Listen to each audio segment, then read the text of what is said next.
దేవుని పరిశుద్ధ నామమునికి మహిమ కలుగునుగాక. ఈ వీడియో వీక్షిస్తున్న ప్రేక్షకులందరికీ శ్రేష్టమైన క్రీస్తు నామం పేరిట నా హృదయపూర్వక వందనాలు తెలియపరుస్తూ ఉన్నాను. ప్రార్థన చేసుకుని ఈ యొక్క అంశాన్ని మనం ప్రారంభించుకుందాం. మహాపరిశుద్ధుడా, సర్వాధికారి అయిన నా మంచి దేవ, పరిశుద్ధాత్మను కూర్చున్నటువంటి సందేహాలు ఎవరికైతే ఉన్నాయో, అపోహలు ఎవరికైతే ఉన్నాయో వాళ్ళందరినీ కూడా ఉద్దేశించి మీ స్వరాన్ని మీ సేవకుడైన నా నోటి ద్వారా వినిపించండి. మాతో మీరు సూటిగా నేరుగా సత్యవాక్కును బట్టి మాట్లాడి పరిశుద్ధాత్మను గురించినటువంటి వివరణ మీరు ఇస్తారని మేము విశ్వసిస్తున్నాం. మీకు మహిమకరముగా ఈ యొక్క అంశమంతటిని మీరే మాట్లాడి మీరు మహింపరచబడండి. ఈ వీడియో చూస్తున్న ప్రతి ఒక్కరిని దీవించి ఆశీర్వదించమని శ్రేష్టమైన యేసయ్య నామం పేరిట ప్రార్థిస్తూ ఉన్నాను తండ్రి. ఆమేన్, ఆమేన్. ఈ వీడియో చేయటానికి గల ముఖ్య ఉద్దేశం ఏంటి అంటే, చాలా క్రైస్తవ సంఘాల్లో, క్రైస్తవ లోకంలో పరిశుద్ధాత్మను గురించినటువంటి అపోహలు, సందేహాలు, ప్రశ్నలు, గందరగోళాలు ఎన్నో ఉన్నాయి.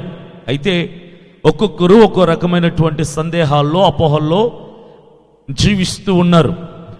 కొంతమంది సేవకులు అంటున్నారు పరిశుద్ధాత్మ భాషలు లేవు అని.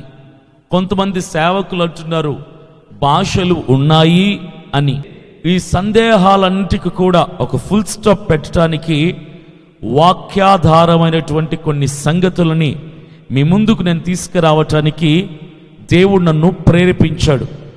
ఏ సేవకుణ్ణి, ఏ సంఘాన్ని కించపరచటానికి కానీ, అవమానపరచటానికి కానీ నేను ఈ మాటలు మీకు తెలియపరచటం లేదు. కేవలం ఒక అపోహని మీలో నుంచి తొలగించాలి, సందేహాలకు ఒక వివరణ ఇవ్వాలి, అది వాక్యానుసారమైన వివరణ అయి ఉండాలి అన్నటువంటి భావనతోనే ప్రార్థనా పూర్వకంగా నేను మీ ముందుకు రావటానికి ఇష్టపడ్డాను. అందరిలో ఉన్నటువంటి సందేహం, చాలామంది సేవకుల్లో, ట్రైనింగ్ అవుతున్నటువంటి సేవకుల్లో, సంఘాలకు వెళ్తున్నటువంటి క్రైస్తవుల్లో, ప్రార్థనా పరుల్లో, భక్తి పరుల్లో ఉన్నటువంటి ఒక ప్రశ్న కావచ్చు, ఒక సందేహం కావచ్చు. వారు ఏమంటున్నారంటే పరిశుద్ధాత్మ భాషలు లేవు. ఇది కొందరి యొక్క భావన, వాళ్ళ అభిప్రాయం. పరిశుద్ధాత్మ భాషలు ఉన్నాయి, ఇది కొందరి అభిప్రాయం. భాషలు లేవు, ఆగిపోయాయి అంటున్న వర్గం ఒకటి. లేదు, ఆనాడు పెంతెకోస్తు పండగ దినమున మేడగది మీద వాళ్ళందరూ ఏకముగా కూడి కనిపెట్టినప్పుడు పరిశుద్ధాత్ముడు వాళ్ళని ఆవరించగా వారు అన్య భాషలతో మాట్లాడసాగిరి. కాబట్టి ఆనాటి నుంచి ఈనాటి వరకు కూడా అవి కొనసాగింపుగా పరిశుద్ధాత్మ భాషలు, అన్య భాషలు ఉన్నాయి అని ఒక వర్గపు క్రైస్తవులు, సేవకులు నమ్ముచున్నారు. అయితే ఈరోజు నా యొక్క ఉద్దేశం ఏంటి, పరిశుద్ధాత్మ భాషలను గురించినటువంటి వివరణ, అసలు అభినయ దర్శననే నేను ఏమివ్వాలి అనుకుంటున్నాను అన్నటువంటి క్లారిటీ మీకు ఇస్తాను. మొదటిగా పరిశుద్ధ బైబిల్ గ్రంథం నుంచే ఒక వచనాన్ని మనం చదువుకొని మనము ముందుకు సాగిపోదాం. కొరింథీయులకు రాసినటువంటి మొదటి పత్రిక 2వ అధ్యాయము 14వ వాక్యం. కొరింథీయులకు రాసినటువంటి మొదటి పత్రిక 2వ అధ్యాయము 14వ వాక్యంలో ఏమున్నదో నేను చదువుతాను, మీరు చూడండి. ప్రకృతి సంబంధి అయిన మనుష్యుడు దేవుని ఆత్మ విషయములను అంగీకరింపడు, అవి అతనికి వెర్రితనముగా ఉన్నవి. అవి ఆత్మానుభవము చేతనే వివేచింపదగును గనుక అతడు వాటిని గ్రహింపజాలడు. ఈ లోక సంబంధమైనటువంటి ఆలోచన, భావజాలన, అభిప్రాయాలు కలిగినటువంటి వాడు ఆత్మ సంబంధమైన విషయములను గ్రహింప నేరడు. He could not able to understand the spiritual things which came from heavenlies. పరలోకమందు నుంచి విడుదలవుతున్నటువంటి ఆత్మ సంబంధమైన విషయములను లోక సంబంధమైన, ప్రకృతి సంబంధమైన మనుష్యుడికి గోచరం కావు, అర్థం కావు. దాన్ని అర్థం చేసుకోవటానికి వాళ్ళ దగ్గర లేనిదేంటి అంటే ఆత్మజ్ఞానం లేదు, దేవుని యొక్క ఆత్మ వివేచన వారికి లేదు, దేవుని యొక్క పరలోక సంబంధమైనటువంటి జ్ఞానం వారికి లేదు అని నేను చెప్పట్లా. బైబిల్ చెప్తుంది, క్షుణ్ణంగా క్లియర్గా ఎక్స్ప్లెనేషన్ ఇస్తుంది వాక్యమే. లోక సంబంధమైనటువంటి మనుష్యుడికి ఆత్మ సంబంధమైన మనుష్యుడి యొక్క విషయాలు అర్థం కావు. అర్థం కానివాడు అర్థం కానట్టుగా మౌనంగా నోరు మూసుకొని ఉంటే మంచిదే, చాలా సంతోషం. అర్థం కాని విషయాల్లో తలదూర్చటం వలన చాలా ఇబ్బందికర పరిస్థితుల్ని ఎదుర్కోవాల్సి వస్తుంది. ఈరోజు పరిశుద్ధాత్మ భాషలు అంటే అవి ప్రకృతి సంబంధమైనవి, లోక సంబంధమైనవి, మానవ సంబంధమైనవి కాదు. పరిశుద్ధాత్మ భాషలు అంటే పరిశుద్ధాత్ముడి వలన విడుదలవుతున్నటువంటి ఒక వరం అని మనం చెప్పుకుంటాం. అది లోక సంబంధమైంది, మనుష్య సంబంధమైంది, ప్రకృతి సంబంధమైంది కాదు. క్లియర్గా మనకు అర్థమవుతుంది అది ఆత్మ సంబంధమైనటువంటి ఒక విషయం. భాషలు ఆత్మ సంబంధమైనటువంటి విషయం, ఇది గుర్తుపెట్టుకోండి. భాషలు అంటే ఆత్మ సంబంధమైనవి, పరిశుద్ధాత్మ సంబంధమైనవి. ఆత్మ వరములలో అది కూడా ఒక వరం, భాషలు మాట్లాడటం. కాబట్టి ఆత్మ సంబంధమైన విషయాల్ని లోక సంబంధమైన జ్ఞానముతో కనిపెట్టాలి, తెలుసుకోవాలి, విశదీకరించుకోవాలి, ప్రశ్నించాలి అన్నటువంటి ఆలోచనని మొదటిగా మీరు తీసేసేయాలి. ఎందుకో తెలుసా?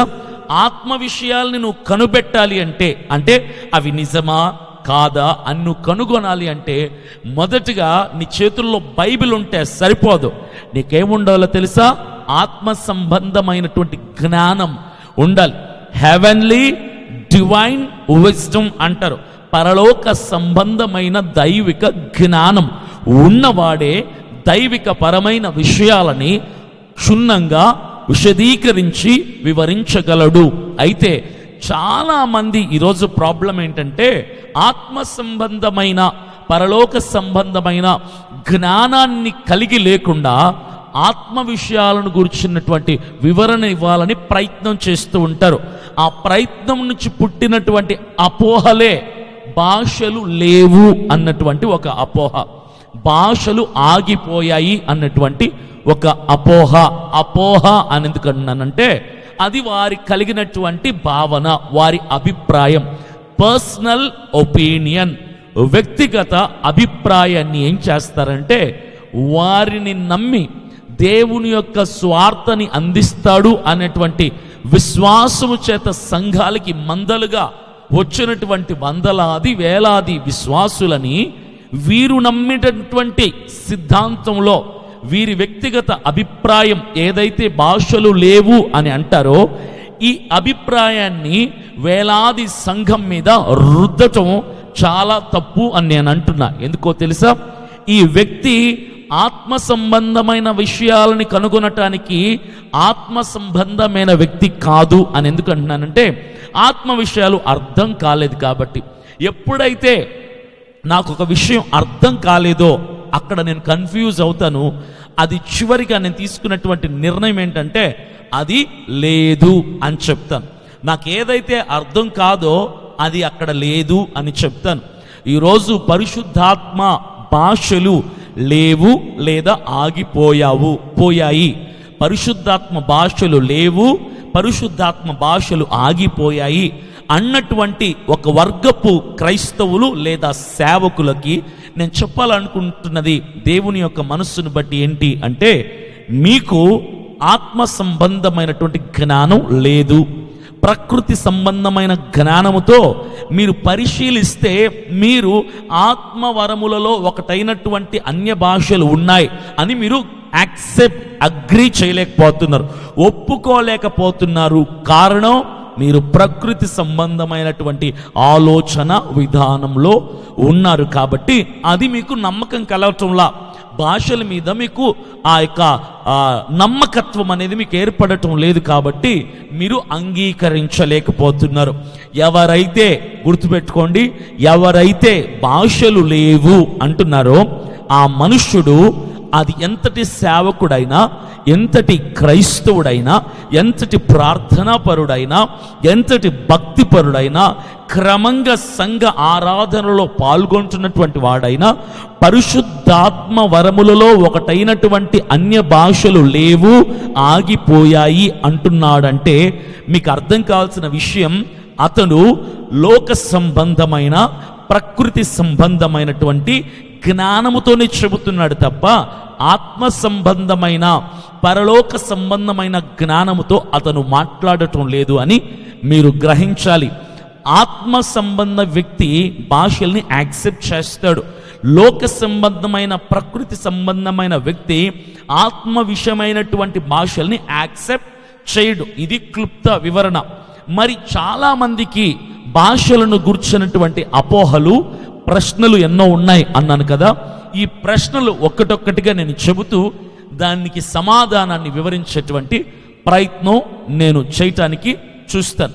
మొదటిగా క్రైస్తవ సంఘాల్లో లేదా సేవకుల్లో ఉన్నటువంటి ప్రశ్న లేదా సందేహం ఏంటి అంటే, బాప్తిస్మం పొందినప్పుడే పరిశుద్ధాత్మ వచ్చేసింది, బాప్తిస్మం పొందగానే పరిశుద్ధాత్ముడు నా మీదికి వాలాడు, పరిశుద్ధాత్మ ప్రత్యేకంగా నేను కనిపెట్టక్కర్లేదు, పరిశుద్ధాత్మ భాషల కొరకు ప్రత్యేకంగా ఎదురు చూడక్కర్లేదు, పరిశుద్ధాత్ముడు నేను ఎప్పుడైతే బాప్తిస్మము పొందాను పాపక్షమాపణ నిమిత్తం, ఆనాడే, ఆ క్షణమే పరిశుద్ధాత్ముడు నా మీదికి దిగి వచ్చాడు, ప్రత్యేకించి కనిపెట్టాల్సిన అవసరం ఇక లేదు.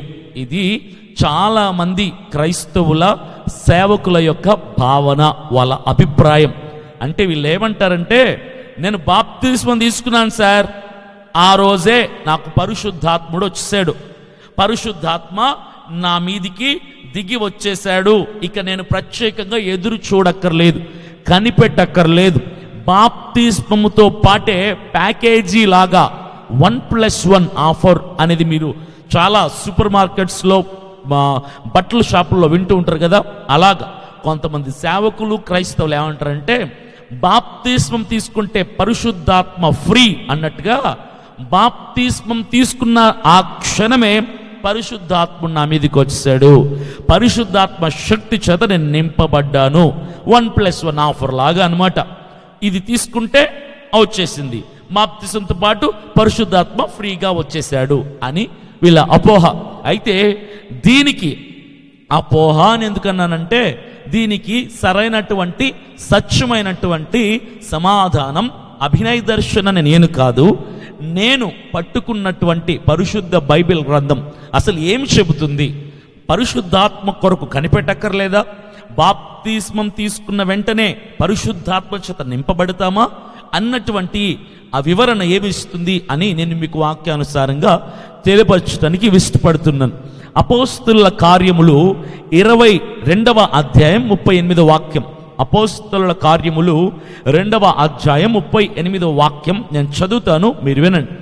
పేతురు అంటున్నాడు, పేతురు, మీరు మారుమనస్సు పొంది పాపక్షమాపణ నిమిత్తము ప్రతివాడు యేసుక్రీస్తు నామమున బాప్తిస్మము పొంది అప్పుడు మీరు పరిశుద్ధాత్మ అను వరమును పొందుదురు. పేతురు చెబుతున్నాడు. అసలు పేతురు ఎవరు అంటే, క్రీస్తు ప్రభువులు వారితో కలిసి తిరిగినవాడు, సువార్త ప్రకటించినవాడు, చిట్ట చివరిలో ఆయన శిక్షకు అప్పచెప్పబడినప్పుడు అబద్ధమాడి 3 సార్లు బొంకి నాకెవరో ఆయన తెలీదు అన్నటువంటి వాడు, తర్వాత కోడి కూయగా పశ్చాత్తాప హృదయుడై ప్రభువా నన్ను క్షమించు అన్నటువంటి వాడు, క్రీస్తు ప్రభువులు వారి తర్వాత సువార్త వ్యాప్తి చెందటానికి, ప్రపంచమంతా సువార్త విస్తరింప చేయటానికి దేవుని చేత బలమైన సాధనముగా వాడబడినటువంటి పేతురు ఈయన చెబుతున్నటువంటి మాట, పరిశుద్ధాత్మను గురించినటువంటి మాట ఏంటంటే, మీరు మారు మనసు పొంది పాపక్షమాపణ నిమిత్తము ప్రతివాడు బాప్తిస్మము పొందాలి, అప్పుడు మీరు పరిశుద్ధాత్మ వరమును పొందుదురు. క్లారిటీగా ఉంది కదా. పరిశుద్ధ బైబిల్ గ్రంథంలో పేతురు గారు చెప్తున్నటువంటి మాట, మీరు పాపక్షమాపణ నిమిత్తం బాప్తిస్మం పొందండి సార్, బాప్తిస్మం పొందండి కామా, అప్పుడు బాప్తిస్మం పొందేశాక అప్పుడు అంటే నెక్స్ట్ ఏమవుతుంది, బాప్తిస్మం పొందిన తర్వాత పరిశుద్ధాత్మ అను వరము చేత మీరు నింపబడతారు. This is the truth what Bible said. The scriptures explained about Holy Spirit tongues. పరిశుద్ధాత్మ భాషలను గురించినటువంటి, పరిశుద్ధాత్మను గురించినటువంటి వివరణ పేతురు భక్తులు చక్కగా ఇస్తున్నాడు. బాప్తిస్మం వేరు, పరిశుద్ధాత్మ శక్తి వేరు.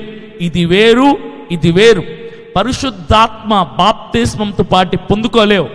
బాప్తిస్మం పొందండి, తర్వాత అప్పుడు మీరు పరిశుద్ధాత్మ అను వరముని పొందెదరు. క్లియర్గా, క్షుణ్ణంగా, క్రిస్టల్ క్లియర్గా అర్థమవుతుంది కదా. బాప్తిస్మం పొందినప్పుడే పరిశుద్ధాత్మ అనే వరముని నువ్వు పొందుకోలేవు. బాప్తిస్మం పొందుకున్న తర్వాత పరిశుద్ధాత్మ అను వరముని పొందుకోగలవు. అది విషయం. కాబట్టి క్లారిటీ వచ్చేసింది. బాప్తిస్మంతో పాటుగా పరిశుద్ధాత్మ అనే వరాన్ని నువ్వు పొందుకోలేవు. నెక్స్ట్, ఒక సమయంలో ఫిలిప్పు అనేటువంటి వ్యక్తి సమరయ పట్టణములో సువార్త చేస్తూ ఉండగా చాలా మంది బాప్తిస్మం పొందాడు. సమరయ పట్టణములో ఫిలిప్పు అనేటువంటి వ్యక్తి సువార్త ప్రకటిస్తూ ఉండగా చాలా మంది పశ్చాత్తాప్తులై మారు మనస్సు నిమిత్తం చాలా మంది బాప్తిస్మం పొందితే, యెరూషలేములో ఉన్నటువంటి అపోస్తలులకి ఈ విషయం తెలిసి వారు వెంటనే చాలా మంది ఫిలిప్పు చేసినటువంటి స్వార్థను బట్టి మారు మనస్సు నిమిత్తం బాప్తిస్మం పొందారంట. మనము బయలుదేరి యెరూషలేము నుంచి ఆ యొక్క సమరయ పట్టణానికి వెళ్దాం పదండి అని అక్కడి నుంచి సేవకులు బయలుదేరి వచ్చారు. వచ్చి ఏం చేశారు అంటే, అపోస్తుల కార్యములు 8వ అధ్యాయము 15వ వచనంలో స్పష్టంగా వారు వచ్చి ఏం చేశారన్న విషయాన్ని మనం చూడొచ్చు. అపోస్తుల కార్యములు 8వ అధ్యాయం 15వ వాక్యం, వీరు వచ్చి వారు పరిశుద్ధాత్మను పొందవలనని వారి కొరకు ప్రార్థన చేసిరి. అర్థమైందా? ఫిలిప్పు స్వార్థ ద్వారా చాలా మంది బాప్తిస్మం పొందారు. ఈ విషయాన్ని విన్నటువంటి సేవకులు అక్కడికి బయలుదేరి వచ్చి ఏమన్నారు తెలుసా? పరిశుద్ధాత్మను పొందవలనని వారి కొరకు ప్రార్థన చేశారు. బాప్తిస్మం తీసుకున్న మరి వెంటనే వచ్చేలాగైతే మరి వీరెందుకు వస్తారు? పరిశుద్ధాత్మ అను వరముని పొందుకోవాలనని ప్రార్థన ఎందుకు చేస్తారు? స్పష్టంగా పరిశుద్ధ బైబిల్ వాక్యం మనకు అర్థమవునట్లుగా చెబుతున్నటువంటి విషయం ఏంటంటే, బాప్తిస్మం తర్వాత కనిపెట్టి ప్రార్థించి పొందుకోవాల్సినది పరిశుద్ధాత్మ అనేటువంటి వరము. అందుకే ఫిలిప్పు చేసినటువంటి సువార్తను బట్టి మారు మనసు పొందినటువంటి వ్యక్తుల పరిశుద్ధాత్మ వరము చేత నింపబడటానికి అక్కడ సమరయ పట్టణానికి బయలుదేరి వచ్చారు. ఇక్కడ సేవకులు వాళ్ళు వచ్చి ఏం చేశారు తెలుసా? 8వ అధ్యాయం 16వ వాక్యం అపోస్తలుల కార్యములు చదువుతున్నాను. అంతకు ముందు వారిలో ఎవ్వరి మీదను ఆయన దిగి ఉండలేదు. అప్పటి వరకు ఎవ్వరు కూడా ఆత్మచేత నింపబడలేదు. ఆయన అంటే పరిశుద్ధాత్ముడు ఎవరి మీద దిగి ఉండలేదు. బాప్తిస్మం ఉంది, ఇంకా పరిశుద్ధాత్ముడు వారి మీదకి దిగి రాలేదు. క్లారిటీగా ఇక్కడ ఈ విషయాన్ని చెప్పారు. అయితే వారు ప్రభువైన యేసు నామమున బాప్తిస్మము మాత్రము పొంది ఉండిరి. పరిశుద్ధాత్ముడు వారి మీదకి అప్పటికి దిగి ఉండలేదు. కేవలం బాప్తిస్మం మాత్రమే వారు పొంది ఉన్నారు అని చిన్న పిల్లలకు కూడా స్పూన్ ఫీడింగ్ చేసినట్టుగా అరటిపండు తొక్క వలిచి నోట్లో పెట్టినంత క్లియర్గా పరిశుద్ధాత్మ దేవుడు పరిశుద్ధ బైబిల్ గ్రంథంలో ఈ యొక్క వచనాలని మన కొరకు రాయించి పెట్టాడు. అదే అపోస్తలుల కార్యం 8:17 వాక్యం. అప్పుడు పేతురును యోహానును వారి మీద చేతులుంచగా వారు పరిశుద్ధాత్మను పొందిరి. ఈ సేవకులు అక్కడికి వెళ్ళారు, వాళ్ళు బాప్తిస్మం మాత్రమే పొందారు, కానీ పరిశుద్ధాత్మ వరము చేత నింపబడలేదు అని తెలుసుకొని వారి మీద చేతులుంచి ఈ సేవకులు ప్రార్థన చేయగా అప్పుడు వారు పరిశుద్ధాత్మ చేత నింపబడ్డారు. దేవునికి మహిమ కలుగును గాక. అప్పుడు నింపబడ్డారు. బాప్తిస్మం పొందేశారు, కనిపెట్టారు, ప్రార్థించారు. ఎప్పుడైతే పేతురు యోహాన్లు సేవకులు వాళ్ళ మీద తలల మీద చేతులుంచి ప్రార్థన చేశారో ఆ క్షణమున, ఆ సమయమున పరిశుద్ధాత్మ దేవుడు వారి మీదికి దిగి వచ్చాడు. సో క్లారిటీగా మనకు అర్థమవుతుంది.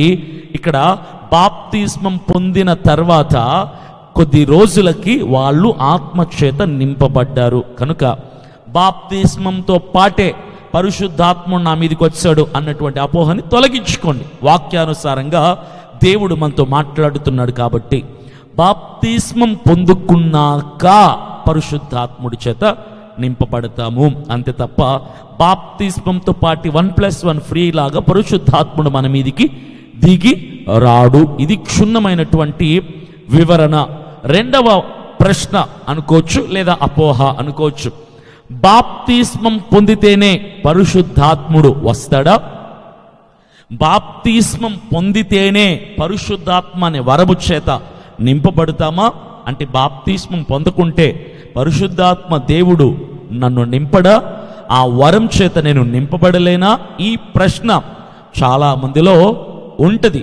ఈ ప్రశ్నకి బైబిల్ ఇస్తున్నటువంటి సూటైన సమాధానం ఏంటి అంటే కొన్ని వచనాలని ఆధారంగా నేను ఈ విషయాన్ని మీకు తెలియపరుస్తాను. అపోస్తలుల కార్యములు 10వ అధ్యాయం 43 నుంచి 48 వచనాలు. Acts of apostles chapter 10 versus 43 to 48. ఈ 5 వచనాల్లో మనకు ఒక వివరణ సమాధానం మనకు దొరుకుతుంది. అయితే నేను చదువుతాను, మీరు వినండి. ఆయన యందు విశ్వాసముంచి వాడెవడో వాడు ఆయన నామము మూలముగా పాపక్షమాపమును పొందునని ప్రవక్తలందరూ ఆయనను గురించి సాక్ష్యమిచ్చుచున్నారనెను. పేతురు ఈ మాటలు ఇంకా చెప్పుచుండగా అతని బోధ వినుచున్న వారందరి మీదికి పరిశుద్ధాత్మ దిగెను. అర్థమైంది కదా? ఇంకా అక్కడ పేతురు సువార్తని అంటే వాక్య పరిచర్య ప్రసంగం చేస్తూ ఉంటుండగానే అనేకులు అక్కడ పరిశుద్ధాత్ముడి చేత నింపబడ్డారు. ఇది ఏ సమయంలో జరిగిందంటే వాక్య పరిచర్య చేస్తున్నప్పుడు జరిగినటువంటి క్రియ. వాక్య పరిచర్య చేస్తున్నప్పుడు జరిగినటువంటి క్రియ. ఇక్కడ నేను మీకు ఒక క్లారిటీ వాళ్ళని ఇష్టపడుతూ ఉన్నాను. అసలు పరిశుద్ధాత్మ చేత ఎప్పుడు నింపబడతాం పాస్టర్ గారు? కొందరికి ఉన్నటువంటి అపోహ ఏంటంటే చర్చిల్లో బాగా డ్రమ్ టప ఫాస్ట్గా కొడితే తప్ప పరిశుద్ధాత్మ అనే వరం చేత నింపబడమన్నటువంటి అపోహ ఉంటుంది. సంగీతం వాయిస్తేనే తప్ప పరిశుద్ధాత్మ దేవుడు నా మీదకి దిగి రాడు అన్న అపోహ ఉంటుంది.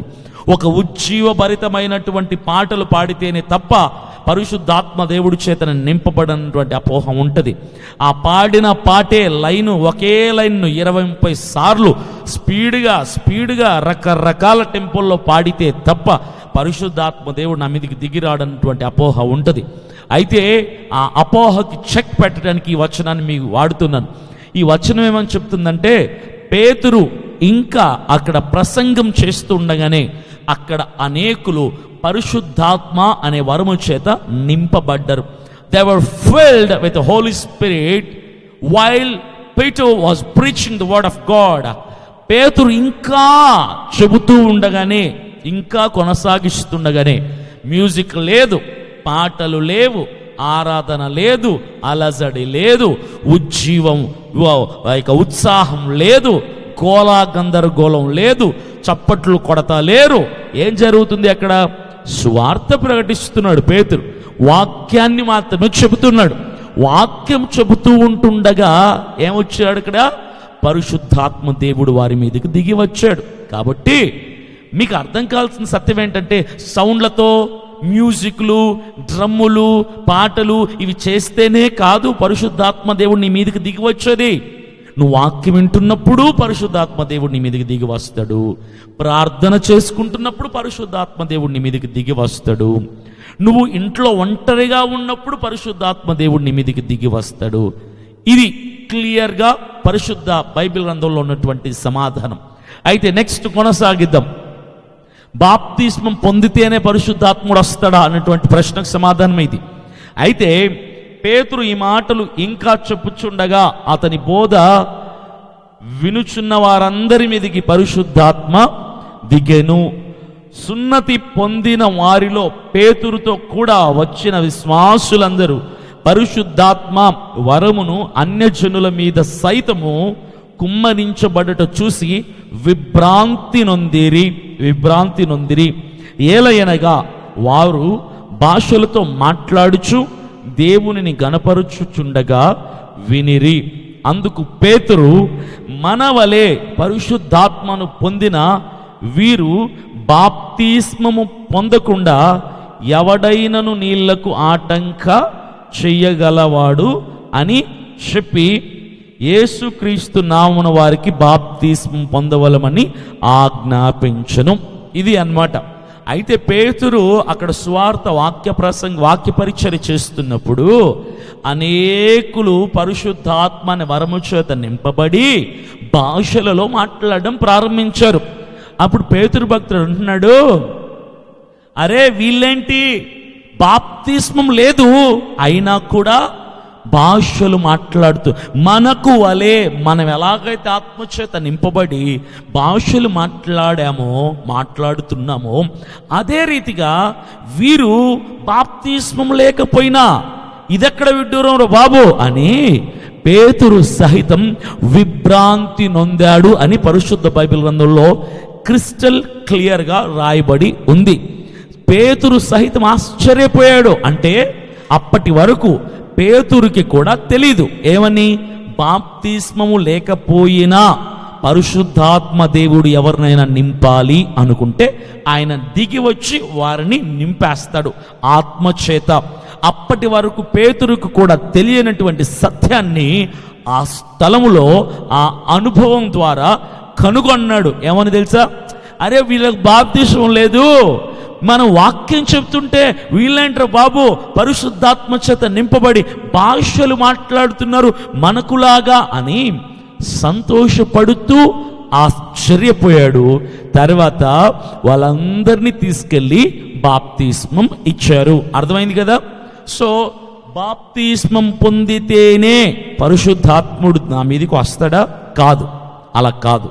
నువ్వు బాప్తిస్మం పొందకపోయినా కొన్ని సందర్భాల్లో కొందరు వ్యక్తులపైకి ఆ పరిశుద్ధాత్మ దేవుడు దిగాలి అనుకున్నప్పుడు ఆయన వరము చేత నింపుతాడు. ఈ యొక్క సమాధానాన్ని బట్టి మీలో చాలామంది ఏమనుకుంటారంటే, అయితే నేను బాప్తిస్మం తీసుకొని పాస్టర్ గారు నేను ఆత్మ కొరకే కనిపెడతాను, నాకు బాప్తిస్మం వద్దు అంటే మరొక ప్రమాదం ఉంది ఇక్కడ. బాప్తిస్మం తీసుకోకపోతే అసలు నీకు రక్షణే ఉండదు. నువ్వు ఆత్మ కొరకు కనిపెడుతూ బాప్తిస్మం తీసుకోకపోతే ఈ గ్యాప్లో నువ్వు పోయావనుకో, పొరపాటున నువ్వు పోయావనుకో, బాప్తిస్మం లేకుండా రక్షణ లేకుండా పోతే ఎక్కడికి పోతావు? నరకానికి పోతావు. కాబట్టి అది ఆ సందర్భంలో అనుకోకుండా పేతురు కూడా ఆశ్చర్యపోయే రీతిగా జరిగింది. అంటే కొన్ని సంఘాల్లో, నేను అనేక సంఘాలకు వెళ్తూ ఉంటాను, వాక్య పరిచర్య చేయటానికి ఆహ్వానించబడుతూ ఉంటాను. కొన్ని వందల సభలకి, కొన్ని వందల సంఘాలకి నేను సువార్త ప్రకటించడానికి వెళ్తూ ఉంటాను.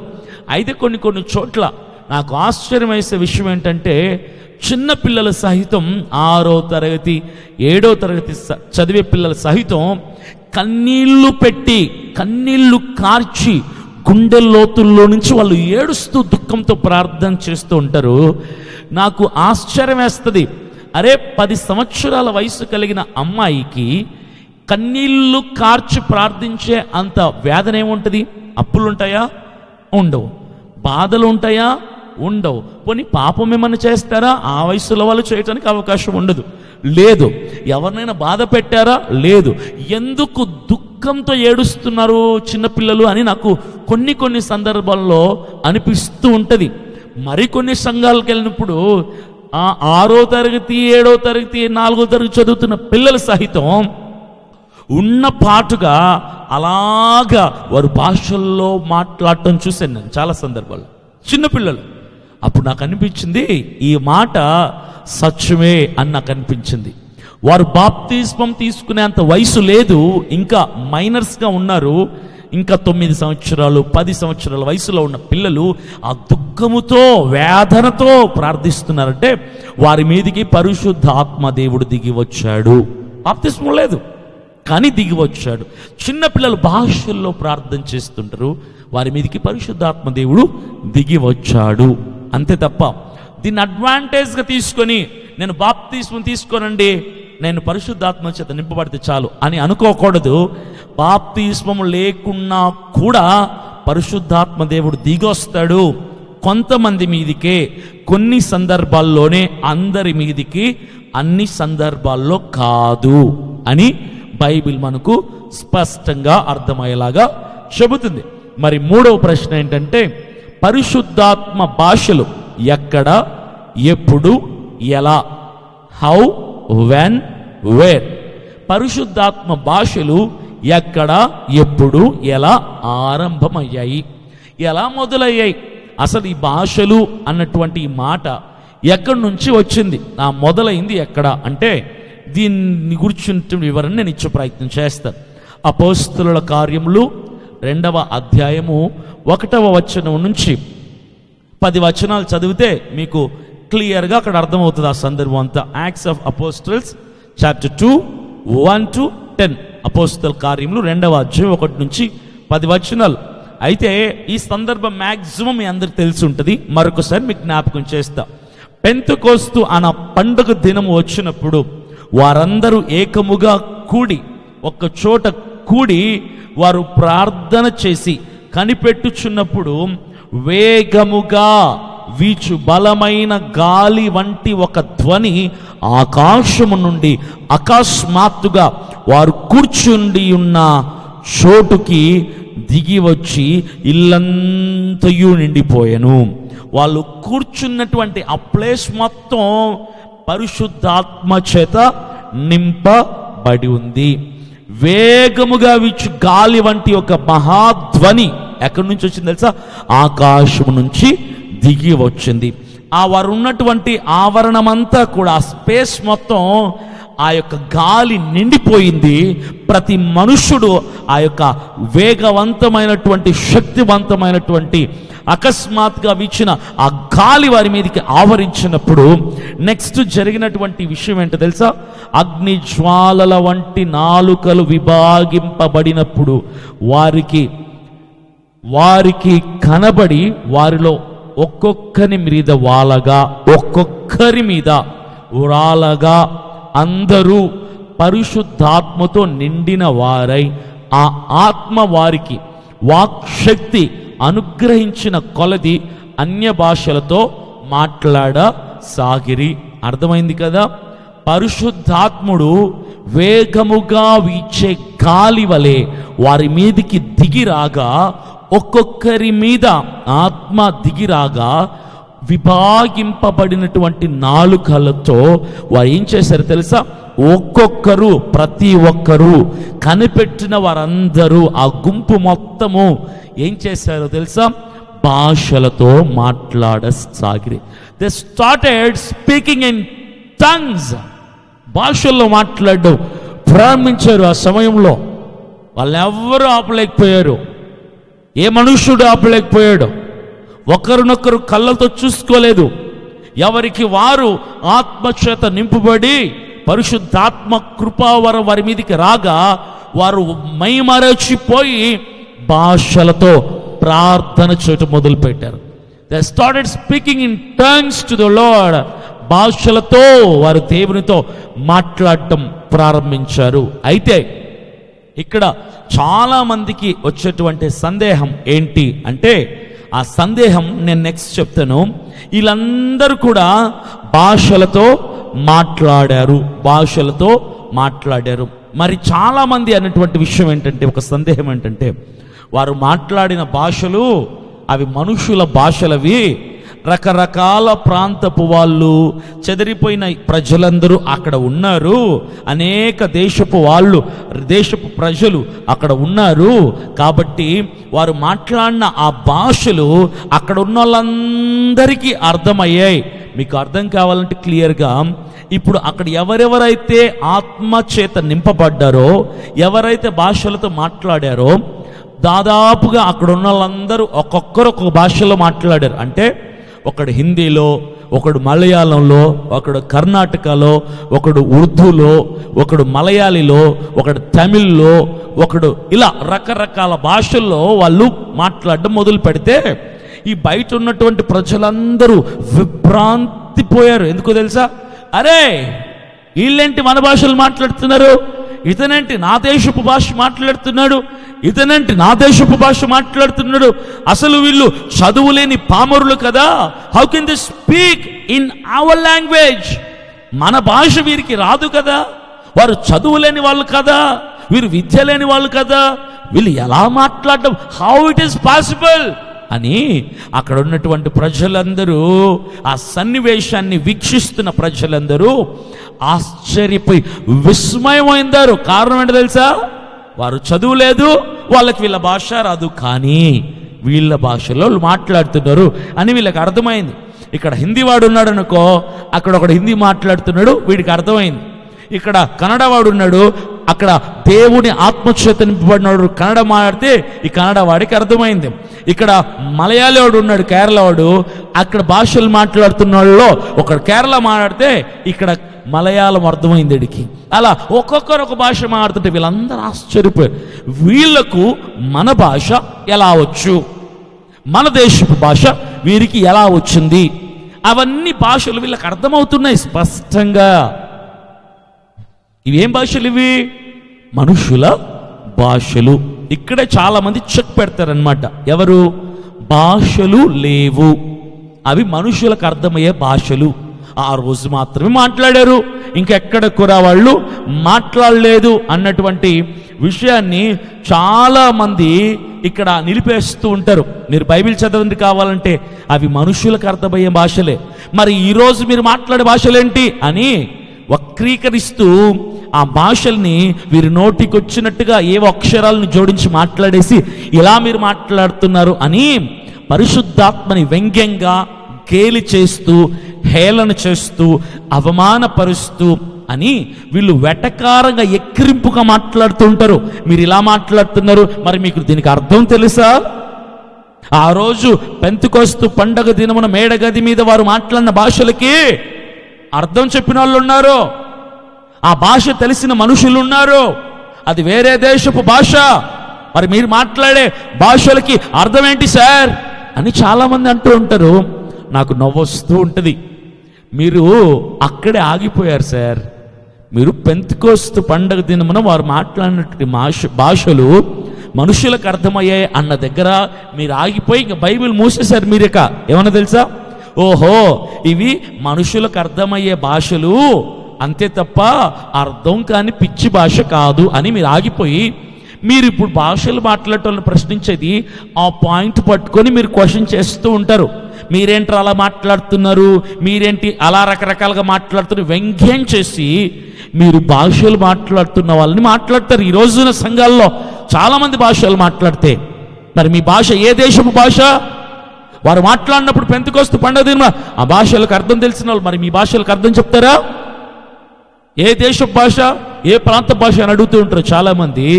అయితే ఈ ప్రశ్న మీకుందంటే అర్థం ఏంటో తెలుసా? మీరు సరిగ్గా బైబిల్ని చదవడం లేదు, ధ్యానించటం లేదు, భాషలను గూర్చినటువంటి వివరణ మీరు పూర్తిగా తెలుసుకోవడానికి మీరు ఆసక్తిని కనపరచటం లేదు అన్నది స్పష్టముగా క్షుణ్ణంగా అర్థమవుతుంది నాకు. మీరు బైబిల్ చదవలేదు కాబట్టే మీకు ఇలాంటి ఒక ప్రశ్న వస్తుంది. నేను ఇవి చెప్పనా? పరిశుద్ధ బైబిల్ గ్రంథంలో భాషలు రెండు రకాలైన భాషలు ఉన్నాయి. మీరు అంటారు ఇది మనుషులకు అర్థమయ్యే భాష, మరి మీరు మాట్లాడే భాష ఏంటి అంటారు కదా. దానికి సమాధానం నేను చెప్తున్నాను. పరిశుద్ధ బైబిల్ గ్రంథంలో కొరింథీయులకు రాసిన మొదటి పత్రిక 13వ అధ్యాయము 1వ వచనం. కొరింథీయులకు రాసిన మొదటి పత్రిక 13వ అధ్యాయం 1వ వచనం. మనుషుల భాషలతోనూ దేవదూతల భాషలతోనూ నేను మాట్లాడినను. అర్థమైంది కదా? ఎన్ని రకాల భాషలు కనిపిస్తున్నాయి ఇక్కడ? ఇది నేను రాసిన వచనమా? ఇది నేను రాసిన మాటనా? కాదే, దేవుడే ఆయన ప్రేరేపించి సేవకుల ద్వారా, అపోస్తలుల ద్వారా రాయించినటువంటి మాట ఇది. మనుషుల భాషలు, దేవదూతల భాషలు. సో ఇక్కడ మనకు అర్థం కావాల్సింది ఏంటి? 2 రకాల భాషలు ఉన్నాయి. ఒకటి మనుషుల భాష, రెండవది దేవదూతల భాష.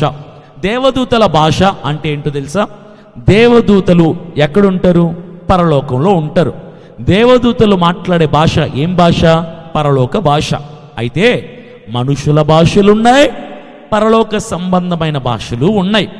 ఆ రోజు మేడగది మీద పెంతెకొస్తు పండుగ దినమున ఆ కూడుకున్నటువంటి ప్రజలందరూ మాట్లాడినటువంటి భాషలు దేవదూతల భాషలు, పరలోక భాష కాదు, మనుషుల భాషలు మాట్లాడారు.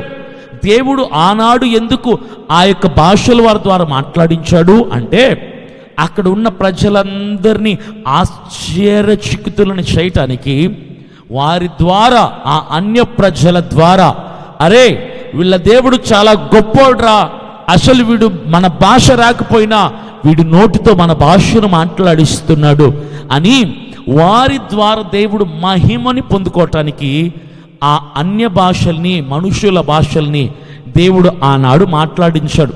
ఆ రోజు మేము పెంతెకొస్తు పండుగ దినం మాట్లాడింది మనుషులకు అర్థమయ్యే నానావిధ భాషలే మాట్లాడారు. రకరకాల దేశపు భాషలే మాట్లాడారు. నేను కాదు అనటం లేదు, కానీ అక్కడితో ఆగిపోలేదు.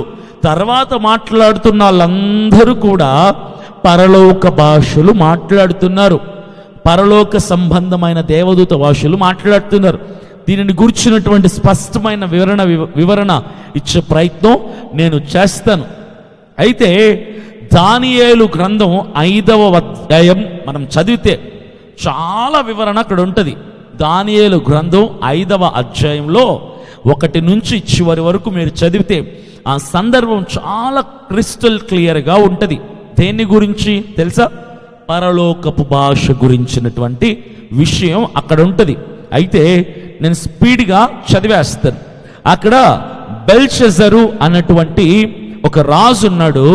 ఆ రాజు చాలా పనికిమాలినటువంటి తత్వం కలిగినటువంటి వాడు.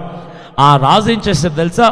బెల్షెజరు అన్నటువంటి రాజు ఏం చేశాడు అంటే, ఆ బబులోను సామ్రాజ్యంలో, సంస్థానంలో ఉన్నటువంటి రాజుల్ని, అధిపతులందరినీ పిలిచి, మీకు నేను పార్టీ ఇస్తాను రా చెప్పి మందిరంలో నుంచి, దేవుని ఆలయంలో నుంచి వెండి పాత్రలన్నిటిని తెప్పించి వాటిలో ద్రాక్షారసం పోసి, వాటిలో అపవిత్రమైన దాన్ని పోసి మత్తు చేత నింపబడటానికి వారు త్రాగుచూ నాట్యమాడుతూ విచ్చలవిడిగా ప్రవర్తిస్తున్నారు. వేటిని తెచ్చి?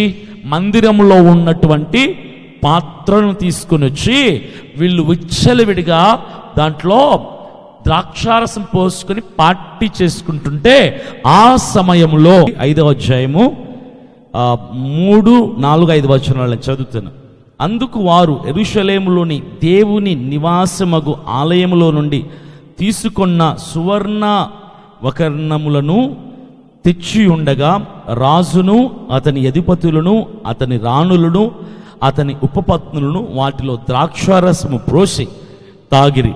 వారు బంగారు, వెండి, ఇత్తడి, ఇనుము, కర్ర, రాయి అను వాటితో చేసిన దేవతలను స్తుతించుచు ద్రాక్షారసము త్రాగుచుండగా, ఇంకా ఆ యొక్క పనికిమాలిన పాపాన్ని చేస్తూ ఉండగా, 5వ వచనం, ఆ గడియలోనే మానవ హస్తపు వ్రేళ్ళు కనబడి దీపము దగ్గర రాజు యొక్క నగరు గోడ పూత మీద ఏదో ఒక రాత రాయుచున్నట్లు ఉండెను. రాజు ఆ హస్తము రాయుట చూడగా అతని ముఖము వికారమాయను. అతను మనస్సునందు కలవరపడగా అతని నడుము కీళ్ళు వదిలి అతని మోకాళ్ళు గడగడ వణుకుచు కొట్టుకొనుచుండెను. అయితే ఇక్కడ స్పష్టంగా మనకు అర్థమవుతున్న విషయం ఏంటంటే, ఆకాశము నుంచి ఆ గడియలోనే మానవ హస్తపు వేళ్ళు మాత్రమే కనబడ్డాయి. ఆ హస్తపు వేళ్ళు కనిపించి వారు ఉంటున్నటువంటి ఆ గోడ మీద ఏదో రాసింది అని వారికి స్పష్టముగా అర్థమవుతుంది. యొక్క రాత ఎప్పుడైతే బెల్షస్సరు రాజు చూశాడో అతనికి భయము కలిగింది, గుండెల్లో దడ పుట్టేసింది. కారణం ఏంటో తెలుసా? అది మనుష్యుడు రాసిన రాత కాదు, దేవుడే తన హస్తము ద్వారా రాసినటువంటి రాత. అది ఏం రాత అంటారు? ఇప్పుడు వారు ఉంటున్నది బబులోను సంస్థానం. బబులోను సంస్థానములో వాడుకలో ఉంటున్నటువంటి భాష అరమైక్. అర్థమైందా? అక్కడ మాట్లాడే భాష, వాడుక భాష అరమైక్. అయితే ఆ భాషలో దేవుడు రాశాడంటారా? ఆ భాషలో దేవుడు రాస్తే రాజు వెంటనే చదవగలిగేవాడు, కానీ రాజు వెంటనే చదవలేకపోయాడు. కాబట్టి అక్కడ ఉన్నటువంటి గొప్ప గొప్ప వాళ్ళందరినీ కూడా పిలిపించి ఇలాగంటున్నాడు. 8వ వచనం, రాజు నియమించిన జ్ఞానులందరూ అతని సముఖమునకు వచ్చిరి, కానీ ఆ వ్రాత రాజు నియమించిన జ్ఞానులందరూ అతని సముఖమునకు వచ్చిరి, కానీ ఆ వ్రాత చదువుటయైనను దాని భావము తెలియచెప్పుటనైనను వారి వల్ల కాకపోయెను. ఎవడి వల్ల జ్ఞానులందరినీ పిలిపించారు, కానీ ఏ ఒక్కడు కూడా అక్కడ రాయబడినటువంటి మాటకు అర్థం చెప్పలేకపోయారు. జ్ఞానులు సహితం చెప్పలేకపోయారు. ఆ బబులోను సంస్థానములో వాడుకలో ఉన్న భాష అరమైక్. జ్ఞానులందరికీ తెలిసిన భాష అరమైక్. వారిలో కొందరు వేరే భాషలు మాట్లాడే వాళ్ళు కూడా ఉన్నారు, కానీ ఏ ఒక్కడు ఆ వ్రాతకి కూర్చున్నటువంటి అర్థాన్ని, భావనని తెలియచెప్పలేకపోయారు. దానికి గల కారణం ఏంటో తెలుసా? ఆ వ్రాత బబులోను సంస్థానానికి సంబంధించినటువంటి భాష కాదు. ఆ వ్రాత అరమైక్ భాష కాదు. అది ఏ జ్ఞానికి అర్థం కాలేదు అంటే అక్కడ ఉన్నటువంటి వాడుక భాషలు కాదు. అది ఏం భాష తెలుసా? దేవదూతల భాష. అది పరలోక భాష అని అర్థం. పరలోకపు భాష కాబట్టే ఏ వ్యక్తికి కూడా, ఏ జ్ఞానికి కూడా, ఏ మహానుభావుడికి కూడా అర్థం కాలేదు అని రాజుతో చెప్పేశారు. మాకు అర్థం కాలేదు సార్ ఈ భాష అని చెప్పేశారు. అయితే ఈ భాషకు అర్థం చెప్పగలిగిన వాడు ఎవడా అని ఎదురు చూస్తే వాళ్ళకొక ఆలోచన వచ్చింది. ఆ ఆలోచనలో నుంచి పుట్టినటువంటి పేరే దానియేలు. అయితే 5వ అధ్యాయంలోనే 11వ వచనం నేను చదివి వినిపిస్తాను. నీ రాజ్యంలో ఒక మనుష్యుడున్నాడు, అతడు పరిశుద్ధ దేవతల ఆత్మ గలవాడు. అయితే ఆ భాష ఎవ్వరికి అర్థం కాక ఏమన్నా తెలుసా? రాజా, నీ రాజ్యంలో ఒక మనుషుడున్నాడు, అతడు దేవదూతల ఆత్మ కలిగిన వాడు. అంటే ఈ భాష ఇదేదో దేవుని సంబంధమైనటువంటి రాతకు సంబంధించినటువంటి భాష కాబట్టి దేవదూతల ఆత్మ కలిగిన వాడు ఒకడున్నాడు, అతని పేరు దానియేలు. ఏం పేరు? దానియేలు. స్పష్టంగా అర్థమవుతుంది ఇక్కడ 11వ వచనంలో అతడు పరిశుద్ధ దేవతల ఆత్మ కలిగిన వాడు. అదే 24వ వచనంలో నేను చదువుతాను. కావున ఆయన ఎదుటి నుండి ఈ అరచేయి వచ్చి ఈ వ్రాతను వ్రాసిన శాసనం ఏదనగా మెనే టేకెల్ ఫార్సిన్. ఇది అన్నమాట. ఇది చదవగలిగిన వాడు ఎవరు అంటే దానియేలు. మెనే టేకెల్ ఫార్సిన్. ఇది ఎవరు చదివారు? దానియేలు చదవగలిగాడు. ఎందుకు చదవగలిగాడు? దానియేలుకు వచ్చిన భాషనా? ఇది ఆయన ప్రాంతపు వాడుక భాషనా? కాదు. దానియేలు దేవదూతల ఆత్మ కలిగిన వాడు, ఆయన దైవ ఆత్మ కలిగిన వాడు, ఆత్మ సంబంధమైన విషయంలోనే గ్రహించగల మనసు కలిగిన వాడు. దానియేలు ప్రకృతి సంబంధమైన మనసు కలిగిన వాడు కాదు. మీకు మొదట్లో ఆరంభంలో చెప్పాను, ప్రకృతి సంబంధమైన వ్యక్తికి ఆత్మ సంబంధమైన విషయములు అర్థం కావు. ఇక్కడ రాజున్నాడు, జ్ఞానులున్నారు, ఎవరికి పరలోకపు రాత అర్థం కాలేదు. దేవుని ఆత్మ కలిగిన వాడు దానియేలు వచ్చాక ఆ వ్రాత అర్థమైంది. అది పరలోకపు భాష. అర్థమైంది కదా? పరలోకపు భాష. 2 భాషలు ఉన్నాయని చెప్పాను. ఒకటి మనుషుల భాష, రెండవది దేవదూతల భాష లేదా పరలోకపు భాష. మెనే మెనే టేకెలు ఫార్ సిన్. ఇది పరలోకపు భాషని చదవగలిగిన వాడు, దేవుని ఆత్మ కలిగిన వాడు దానియేలు. అయితే చాలా మంది అనేది ఏంటో తెలుసా, మీరు భాషలు మాట్లాడితే దాని అర్థం చెప్పండి, చెప్పకపోతే మాట్లాడటం మానేయండి. అసలు దీన్ని కూర్చున్నటువంటి పరిశుద్ధ బైబిల్ గ్రంథం ఇస్తున్న వివరణ ఏంటి అంటే, కొరింథీయులకు రాసిన మొదటి పత్రిక 14వ అధ్యాయము 2వ వాక్యం. 1 Corinthians chapter 14 verse 2. ఎందుకనగా భాషతో మాట్లాడువాడు మనుషులతో కాదు దేవునితో మాట్లాడుచున్నాడు.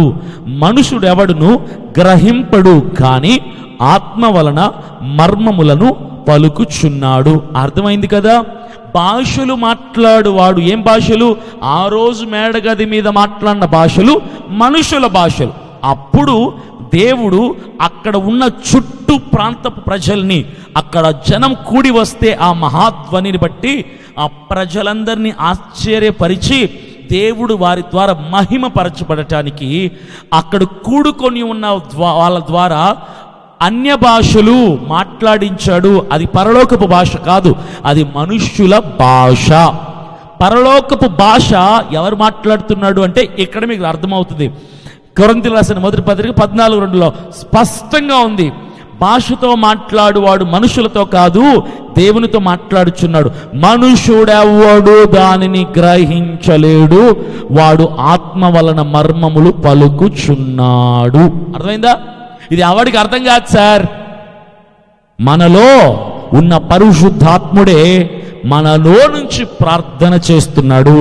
దీని అర్థం ఎవరు చెప్పలేరు. ఇదేం భాష? పరలోకపు భాష. ఇది మనుషుల భాష కాదు. అక్కడ మేడగది మీద వారు మాట్లాడిన భాష మనుషుల భాష. ఈరోజు సంఘాల్లో అనేకులు ఆత్మచేత నింపబడి మాట్లాడుతున్న భాషలు పరలోకపు భాషలు. మీ పాయింట్కే వస్తే, మీరు పాయింట్కే వస్తే మాట చెప్తాను. కొంతమంది అడుగుతున్నారు కదా అర్థం చెప్పండి అని, నేను ఇంకో మాట కూడా చెప్తాను. అయితే ఇప్పుడు నేను భాషల్లో మాట్లాడితే, అరే ఈ భాష ఏ దేశ భాష నువ్వు చెప్పు. ఆ రోజు వాళ్ళు మాట్లాడిన భాషలు పలానా పలానా ప్రాంతపు భాషలని క్లియర్గా బైబిల్లో ఉంది కదా, మరి నువ్వు మాట్లాడే భాష ఏ భాష చెప్పు అంటే నేను ఒకటే చెప్తా. ప్రపంచంలో కొన్ని లక్షల భాషలు ఉన్నాయి. There are lakhs of languages in this world, entire world. ఈ ప్రపంచవ్యాప్తంగా తీసుకుంటే కొన్ని లక్షల భాషలు ఉన్నాయి. ఏమో నేను మాట్లాడే భాష ఈ భూమి మీద ఈ ప్రపంచ దేశాల్లో ఎక్కడో ఒక చోట మాట్లాడే భాష ఉంటుంది. దీనికి మీరేం చెప్పగలుగుతారు? నీకు మహా అయితే ఆంధ్రప్రదేశ్ తెలుసు, లేదా ఇండియా వరకు నీకు తెలుసు. తెలుగు, కన్నడ, ఇంగ్లీష్, తమిళ్, మలయాళం, ఉర్దూ, హిందీ, మరాఠీ, ఒరియా ఇవి తెలుసుంటాయి నీకు, అంతే. భారతదేశంలో మాత్రమే. ప్రపంచవ్యాప్తంగా కొన్ని లక్షల భాషలు ఉన్నాయి. మరి నేను మాట్లాడే భాష ఏ దేశపు భాషో, ఏ ప్రాంతపు వారి భాషో, ఏ మనుషులు మాట్లాడే భాషో ఎక్కడో ఒక చోట ఉంటది. అది మనుషుల భాష అయితే, లేదా పరలోకపు భాష అయితే దానికి అర్థం ఉండదు. అది దేవునితో మాట్లాడే మర్మమే తప్ప అది మనుషులకు అర్థం కాదు. You could not able to understand the language, the tongues which I'm speaking to the lord. నేను మాట్లాడుతున్నటువంటి ఈ భాషను గురించిన అర్థం నీకు తెలీదు, నాకు కూడా తెలీదు. ఇది భాష మాట్లాడు వరమే. పరిశుద్ధాత్మ వరములు అనేక రకములుగా ఉంటే ఈ వరములలో ఒక వరము భాషలు మాట్లాడు వరం. అర్థం తెలిస్తేనే మాట్లాడాలి, అర్థం తెలియకుండా మాట్లాడకూడదు.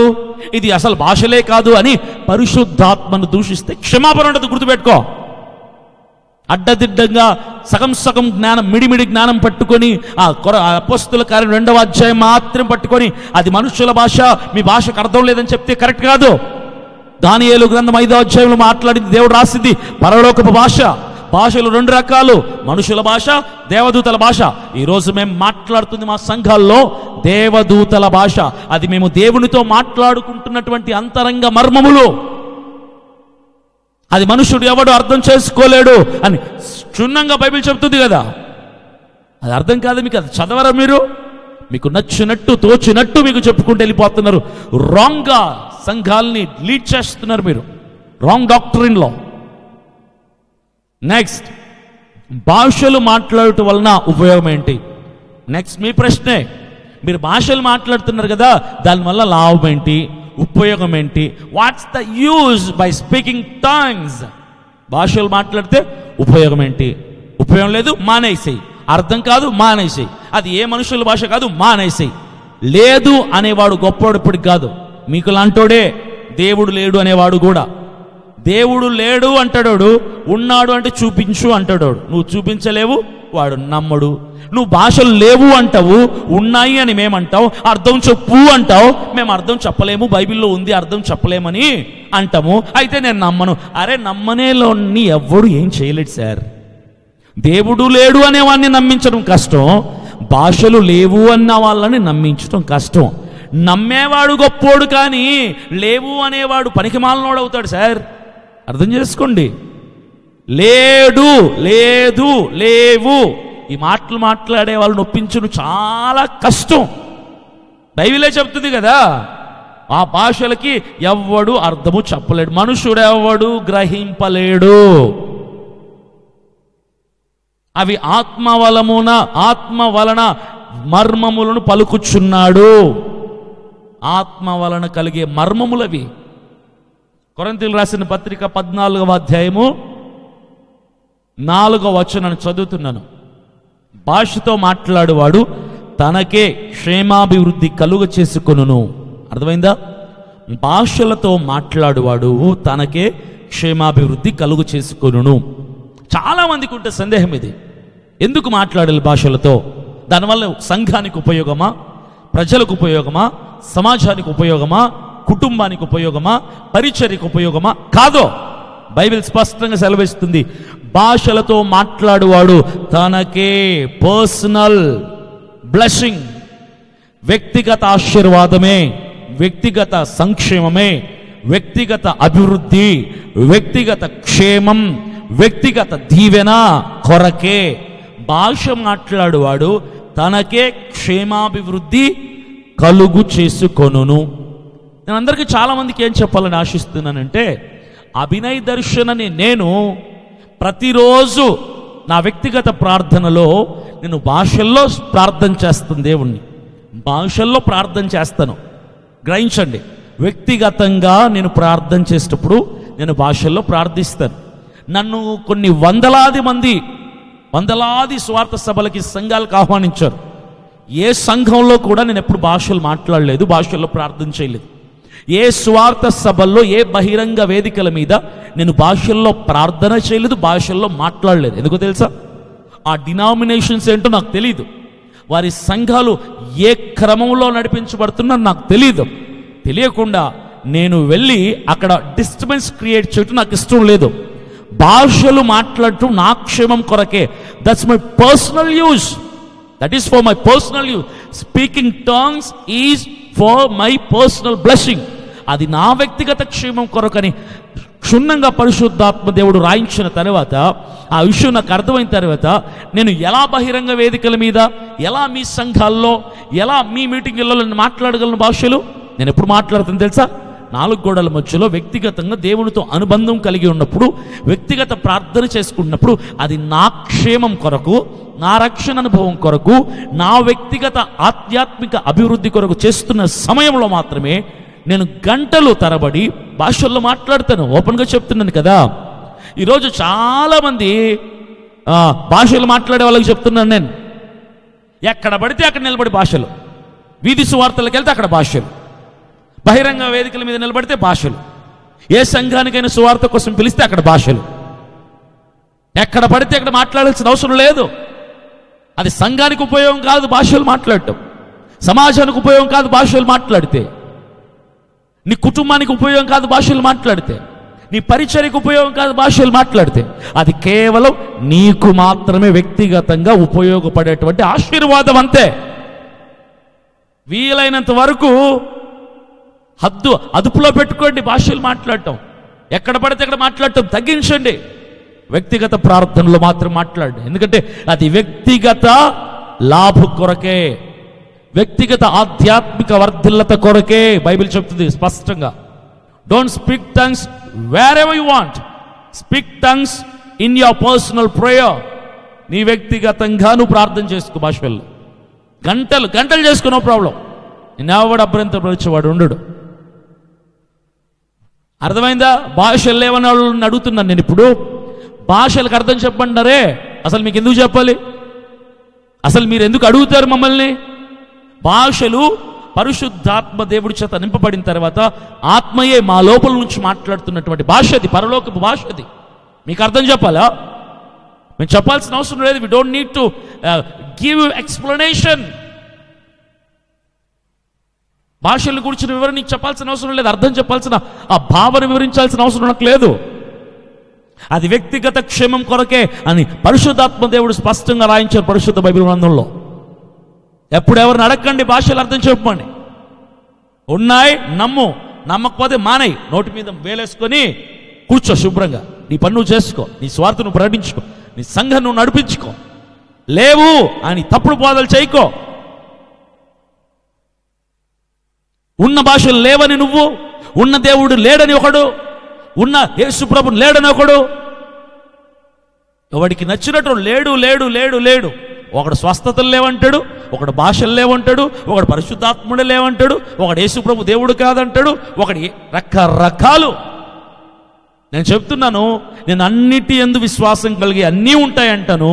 అన్నిటికంటే ప్రాధాన్యత ఇవ్వాల్సింది వాక్యం అని అంటాను. నేను స్పష్టంగా చెప్తాను. నేను నెక్స్ట్ అదే కొరింథీయులకు రాసిన మొదటి పత్రిక 14వ అధ్యాయం 14వ వాక్యం.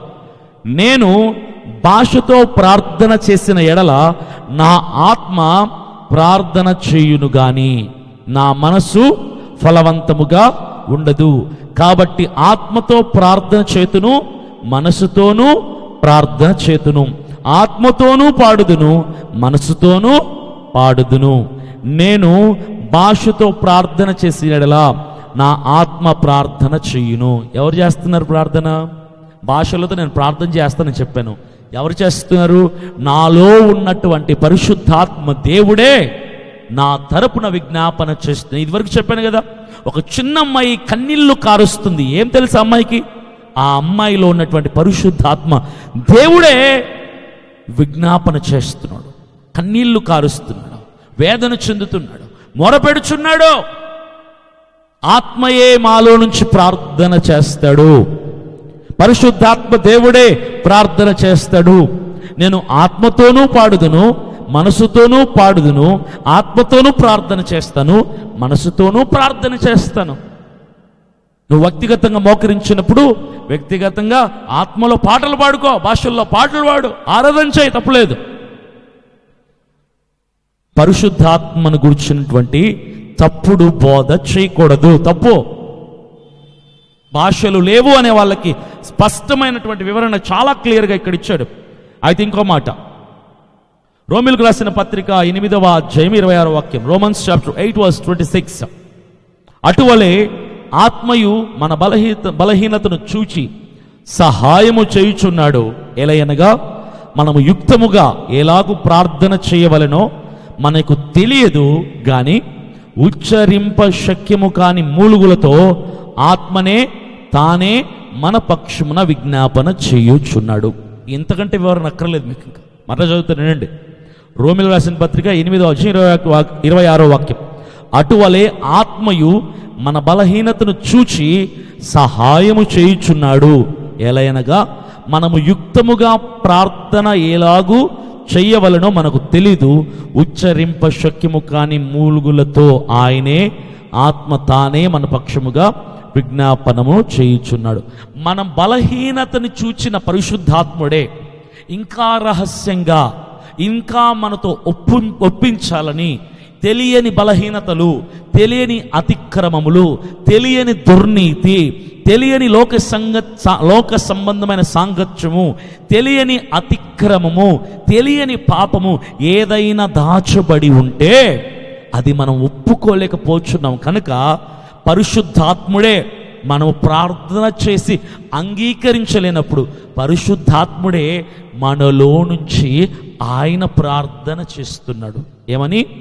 మూలుగులచో, ఉచ్చరింప శక్యము కాని మూలుగులచో ఆత్మ తానే మన పక్షముగా ప్రార్థన దీని అర్థం ఏంటి? భాషలతో. అందుకే మీరు తెలుగులో లేదా మీకు వచ్చిన భాషలో ప్రార్థన చేయండి, భాషలతో ప్రార్థన చేయండి. ఈ అనుభవం ఉంటే మీకు తెలుస్తుంది. బిర్యానీ తిన్నోడికి తెలుస్తుంది దాని రుచి ఏంటో. బిర్యానీ తినకుండా అది బాగుండదు, అది రుచి ఉండదు, అది తింటే అనారోగ్యం వస్తుంది, అది చూడడానికి బాగాలేదు, అది తింటే ఇది వస్తుంది అది వస్తుంది చెప్పేటో ఏమంటారు? పిచ్చోడు అంటారు, తింగరోడు అంటారు. పరిశుద్ధాత్మ అనుభవం లేకుండా భాషలు లేవు అంటున్నావంటే నీకు దాని రుచి తెలియదు. భాషలో ప్రార్థన చేస్తున్నప్పుడు నీకు తెలియకుండా నువ్వు సరెండర్ అయిపోతావు దేవుడికి. నీకు తెలియకుండానే ఏదో భాషల్లో ఉచ్చరింపశక్యము కానీ మూలుగులతో పరిశుద్ధాత్మ దేవుడు ప్రార్థన చేస్తాడు. నేనే అభినయ దర్శనే ప్రార్థిస్తున్నప్పుడు మాత్రం పరిశుద్ధాత్మ దేవుడు నాతో ఒప్పుకోలు చేయిస్తాడు. నా యొక్క తప్పులన్నిటినీ కూడా ఒప్పించటానికి ఆయనే నా తరపున భాషలలో దేవునికి ప్రార్థిస్తాడు. ఏ భాషలు? పరలోకపు భాషలు. అర్థం ఉందా దానికి? అర్థం చెప్పాలా దానికి? మనుషుల భాషలు ఆనాడు, ఈనాడు అనేకులు 95% of people they are speaking in tongues, that is heavenly language, angelic language. Some of the few people they are speaking in tongues, that is human language. ఎక్కడో ఏదో దేశంలో ఏదో ప్రాంతంలో మాట్లాడే భాష దేవుడు ఈనాటికి మాట్లాడిస్తున్నాడు, ఆనాడు మేడగది మీద మాట్లాడించినట్టుగా. కాబట్టి పరిశుద్ధాత్మ చేత నింపబడినప్పుడు ఆయనే మనలో ఉండి మాట్లాడే భాషని ఏమంటారు తెలుసా? పరలోకపు భాష. వెటకారం చేసి మాట్లాడకూడదు. నెక్స్ట్ మాట నేను చదువుతాను. పరిశుద్ధాత్మ భాషలతో నింపబడినప్పుడు ఎలా ఉంటారు? పరిశుద్ధాత్మ చేత నింపబడినప్పుడు ఎలా ఉంటారు? రకరకాల అపోహలు ఉన్నాయి సంఘాల్లో. ఈ భాషలు మాట్లాడే వాళ్ళు కానీ మాట్లాడని వాళ్ళు కానీ పరిశుద్ధాత్మ వచ్చినప్పుడు ఏంటి, వాళ్ళు ప్రవర్తించే విధానం ఎలా ఉంటుంది? బైబిల్ చదువుతున్నాను. 1 కొరింథీయులకు రాసిన పత్రిక 14వ అధ్యాయం. కొరింథీయులకు రాసిన మొదటి పత్రిక 14వ అధ్యాయం 27వ వాక్యం. భాషతో ఎవడైనను మాట్లాడితే ఇద్దరు అవసరమైన ఎడల ముగ్గురికి మించకుండా వంతుల చొప్పున మాట్లాడేవలను. అర్థమైందా? ఒకరు లేదా ఇద్దరు వంతుల చొప్పున మాట్లాడవలను. భాషలతో ఎవరైనా మాట్లాడితే అంటే దాని అర్థం, దాని యొక్క వివరణ ఏంటో తెలుసా? దాని వివరణ ఏంటో తెలుసా? సింపుల్, ఏం లేదు. వీళ్ళ స్వాధీనములోనే ఉంటారు భాషలు మాట్లాడినప్పుడు కూడా. నేను భాషల్లో మాట్లాడేశాను, బ్రదర్ ఇక నువ్వు మాట్లాడు అని చెప్పేంత కంట్రోల్లో ఉంటారు. చాలామంది సంఘాల్లో పరిశుద్ధాత్మ శక్తి రాగానే ఇల్లు ఇక చీర ఊడిపోతుందో తెలీదు, చున్నీ ఊడిపోతుందో తెలీదు, చొక్కా చిరిగిపోతుందో తెలీదు, ఎక్కడికి వెళ్ళిపోతున్నాడో తెలీదు. ఆ మూల నుంచి ఈ వేదిక దగ్గర వచ్చి పడతాడు ఎగురుకుంటూ వచ్చి. వీళ్ళ మీద పడిపోతారు, వాళ్ళ మీద పడిపోతారు, బట్టలు ఊడిపోతుంటాయి. పట్టుకుంటే కూడా 10 మంది పట్టుకున్న కంట్రోల్ చేయలేం. ఏంటిది ఇది? పనికి మాలిన చేష్టలు. కాకపోతే పరిశుద్ధాత్మ భాషల వరము నీ మీదకి విడుదలైనప్పుడు నువ్వు నీ కంట్రోల్లో ఉంటావు, నువ్వు నీ స్వాధీనంలో ఉంటావు. నీ చుట్టూ ఏం జరుగుతుందో నీకు అర్థమవుతుంది, నువ్వు ఏం చేస్తున్నావో నీకు అర్థమవుతుంది. నువ్వు భాషలు మాత్రమే మాట్లాడాలి తప్ప ఎకిలి చేష్టలు ఏవి చేయకూడదు. చాలామంది సంఘంలో పరిశుద్ధాత్మ భాషల చేత నింపబడ్డామనగానే ఇక వాళ్ళని ఎవడు ఆపలేడు, గందరగోళం చేస్తారు. అటు ఎగిరి ఇటు తిరిగి బట్టలుడిపోతుంటాయి, చిరిగిపోతూ ఉంటాయి. కంట్రోల్ చేసిన కంట్రోల్ ఎవరు? ఏంటిది?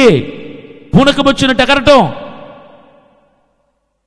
ఆత్మచేత వరముల చేత నింపబడిన వాడు, భాషలు వరము చేత నింపబడిన వాడు, వాడు స్పష్టముగా వాడి కంట్రోల్లో ఉంటాడు.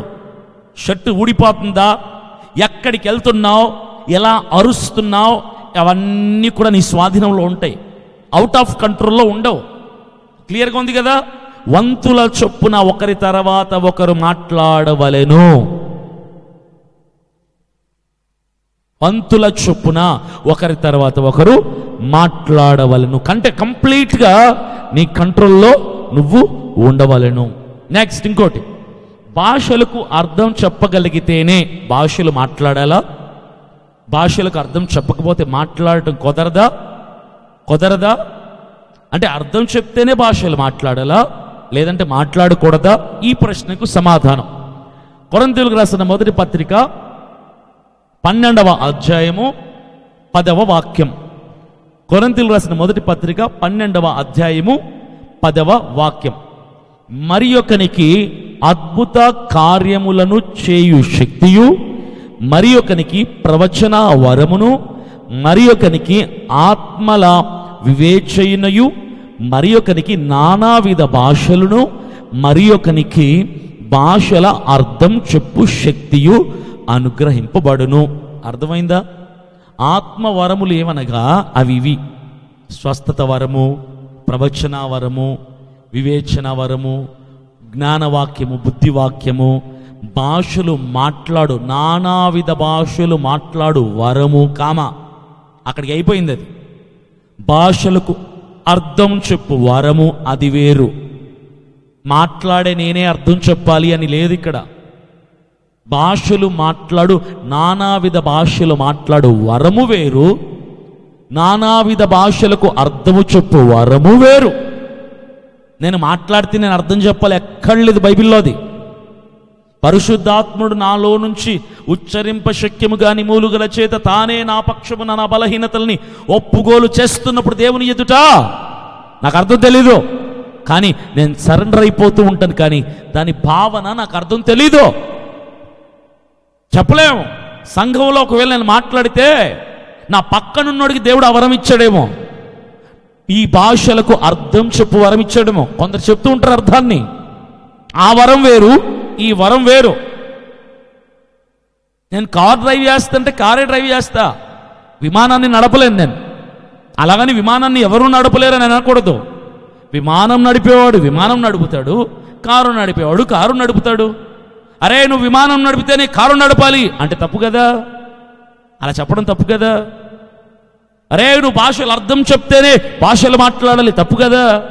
బైబిల్లో స్పష్టంగా రాయబడింది కదా, నానావిధ భాషలు మాట్లాడు వరమును, భాషలకు అర్థము చెప్పు వరమును, అది వేరు ఇది వేరు.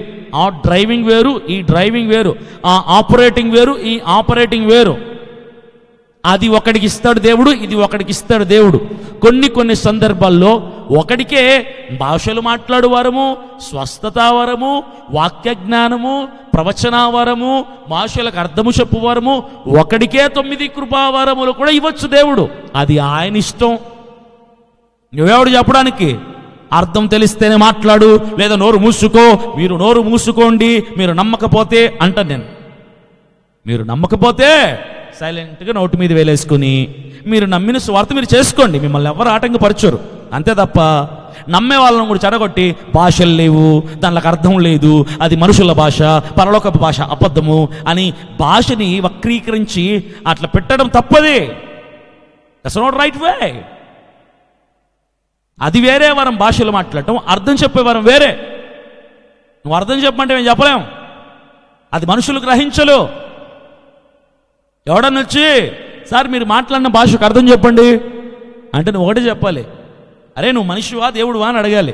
నేను మనిషిని అంటే మనుషులకు అర్థం కాదని చెప్పాడు దేవుడు, వెళ్ళిపో, అంతే, అయిపోయింది సమాధానం. కొంతమందికి ఉన్నటువంటి సందేహం ఏంటంటే భాషలతో మాట్లాడే వారిని ఆటంకం చేస్తే ఏమైద్ది? మేమున్నాం, భాషలు లేవంటాం, మాట్లాడకూడదు అంటాం, మాట్లాడితే అర్థం చెప్పాలి అంటాం, లేదా మాట్లాడు. మీరు ఎవరు కమాండ్ చేయటానికి? Who are you to command me? భాషలు మాట్లాడే ఒకడిని భాషలు లేవు అని నమ్మే నువ్వు అర్థం చెప్తేనే మాట్లాడు అని చెప్పడం నువ్వు ఎవడు అసలు? ఒకడు దేవుడు లేడంటాడు, అరే నమ్ముకోరా బాబు దేవుడు నాడని చెప్పు, తప్పులేదు. నువ్వు నమ్ముకొని తీరాల్సిందని వాడిని గల్లా పట్టుకుంటే ఎలా ఉంటుంది? కాలర్ పట్టుకుంటే కరెక్ట్ కాదు కదా. వాడు లేడన్నాడు, వాడు ఉండంటాడు. దేవుడు లేడంటాడు, వాడు ఉన్నాడు అంటాను నేను. వాడి బాధ వాడిది, నా బాధ నాది. వాడొచ్చి దేవుడు ఉన్నాడు అనేటోళ్ళం కూడా, రే దేవుడు లేడు, ఒకవేళ దేవుడు ఉంటే చూపించండి అంటే ఎలా ఉంటుంది? మీరు కూడా మాట్లాడే భాష అంత వెటకారంగానే, అంత కామెడీగానే ఉంటుంది. భాషలు నమ్మి భాషల్లో మాట్లాడే వాళ్ళని కూడా చెడగొట్టి భాషలు లేవు, ఉంటే అర్థం చెప్పండి అని సంఘాలని చెడగొడుతున్నారు కదా సార్. అది కరెక్ట్ కాదు కదా. భాషలున్నాయి, మనుషుల భాషలున్నాయి, పరలోక దేవదూతల భాషలు ఉన్నాయి. అది దానియేలు గ్రంథంలో రాయబడింది. ఆయన దేవదూతల ఆత్మ కలిగిన వాడు కాడు, వివరణ ఇవ్వగలిగాడు. ఆత్మతో మాట్లాడేవాడు పరిశుద్ధాత్ముడే. బలహీనతలను బట్టి ఒప్పుగోలు చేయిస్తాడు మూలుగుచు. దానికి అర్థం ఎవరు చెప్పలేడు. ఆత్మవరము రకరకాలుగా ఉన్నాయి. భాషలు మాట్లాడు వరం ఒకటి, భాషలు అర్థం చెప్పు వరం ఒకటి. అది ఒకరికే రెండు ఉండొచ్చు, ఒకరికి ఒకటే వరం ఉండొచ్చు. ఇప్పుడు నేను భాషల్లో మాట్లాడతాను, నాకు అర్థం తెలీదు, కానీ మాట్లాడుతున్నప్పుడు ఆ అనుభవం నాకు తెలుసు. I can experience the feel when I speak in tongues to the lord. దేవునితో భాషల్లో నేను మాట్లాడుతున్నప్పుడు అదో తెలియని ఒక లోకంలో నేను వెళ్ళిపోతుంటాను.